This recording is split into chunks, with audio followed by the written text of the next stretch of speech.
ನಮಸ್ಕಾರ ಸ್ನೇಹಿತರೆ, ಇವತ್ತು ನಾನು ನಿಮಗೆ ಮೇಷರಾಶಿ ಬಗ್ಗೆ 2 ನಿಮಿಷಗಳಷ್ಟು ಮಾತನಾಡುತ್ತೇನೆ. ಮೇಷರಾಶಿ ಹಿಂದೂ ಜ್ಯೋತಿಷ್ಯ ಶಾಸ್ತ್ರದಲ್ಲಿ ಮೊದಲನೆಯ ರಾಶಿಯಾಗಿದೆ. ಈ ರಾಶಿಗೆ ಆಯ್ಕೆ ಮಾಡಿದ ಚಿಹ್ನೆ ಮೇಷ ಅಂದರೆ ಕುರಿ. ಇದರ ಪ್ರಭಾವಿ ಗ್ರಹ ಮಂಗಳ ಅಂದರೆ ಅಂಗಾರಕ. ಮಂಗಳ ಶಕ್ತಿಯು ಧೈರ್ಯದ, ಸಾಹಸದ ಮತ್ತು ಉತ್ಸಾಹದ ಪ್ರತೀಕವಾಗಿದೆ. ಹಾಗಾಗಿ ಮೇಷರಾಶಿಯವರು ಸಾಮಾನ್ಯವಾಗಿ ಧೈರ್ಯಶಾಲಿ, ಆತ್ಮವಿಶ್ವಾಸಿ ಮತ್ತು ಉತ್ಸಾಹದಿಂದ ಕೂಡಿರುವವರು. ಮೇಷರಾಶಿಯ ಜನರು ಹೊಸದನ್ನು ಪ್ರಯತ್ನಿಸಲು ಹೆದರುವುದಿಲ್ಲ. ಇವರು ಜನ್ಮತಃ ನಾಯಕತ್ವ ಗುಣಗಳನ್ನು ಹೊಂದಿರುವವರು. ತ್ವರಿತ ನಿರ್ಧಾರ ತೆಗೆದುಕೊಳ್ಳುವ ಶಕ್ತಿಯೂ ಇವರಲ್ಲಿದೆ. ಆದರೆ ಕೆಲವೊಮ್ಮೆ ಇವರು ತುರ್ತು ನಿರ್ಧಾರ ತೆಗೆದುಕೊಂಡು ತಪ್ಪು ಮಾಡುವ ಸಾಧ್ಯತೆಯೂ ಇರುತ್ತದೆ.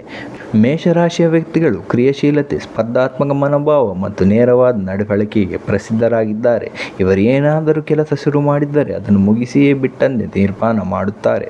ಆದರೆ ಇವು ಕೆಲವೊಮ್ಮೆ ಅಸಹನಶೀಲರಾಗಿರಬಹುದು ಹಾಗೂ ಶಾಂತಿಯಿಂದ ಕೇಳಿಕೊಳ್ಳುವ ಗುಣಗಳನ್ನು ಬೆಳೆಸಿಕೊಳ್ಳುವುದು ಅವರಿಗೆ ಸಹಾಯಕರವಾಗಬಹುದು. ಒಟ್ಟಿನಲ್ಲಿ ಮೇಷರಾಶಿಯವರು ಶಕ್ತಿಯುತರು, ಪ್ರೇರಣಾದಾಯಕರು ಮತ್ತು ಪ್ರಬಲ ನಾಯಕತ್ವ ಶಕ್ತಿಯುಳ್ಳವರು.